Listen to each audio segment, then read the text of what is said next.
hii. Sasa Rachel Wandeto, msanii wa muziki wa Injili ambaye alikuwa amelazwa katika hospitali ya kitaifa Kenyatta baada ya kupata majeraha makubwa ya moto, amefariki dunia. Rachel alikuwa amepata umaarufu baada ya kuchora mchoro, yani tattoo, ya picha ya Rais William Ruto mwilini mwake, pamoja na kauli za kisiasa zilizoonesha kuunga mkono uongozi wake. Kulingana na ripoti za polisi, alishambuliwa na watu wasiojulikana usiku wa tarehe 15 Mei mwaka huu, akamwagiwa petroli na kuchomwa moto. Helen Aura anaarifu.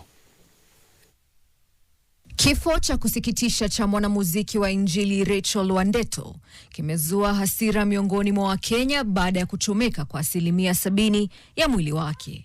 Wandeto hivi karibuni alikuwa amevutia umma baada ya kuchora mchoro wa tattoo ya picha ya Rais William Ruto mwilini mwake, pamoja na kauli nyingine zilizoonyesha kumuunga mkono.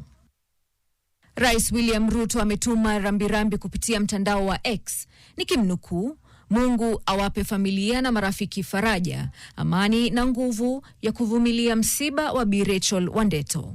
Kenya haina nafasi ya kutuvumilia tofauti za kisiasa zinazogandamiza uhuru wa kujieleza au kuhusiana.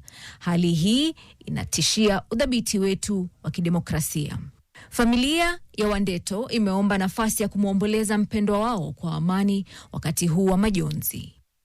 Wakenya wameendelea kulaani kisa kilichomkumba Rachel kutokana na mgawanyiko mkali wa kisiasa unaoshuhudiwa, huku baadhi wakisema serikali imejitenga mno na mwananchi. Mamlaka zinasisitiza kuwa uchunguzi kuhusu tukio hilo unaendelea ili kuwatia nguvuni wahuni hao. Helen Aura, NTV.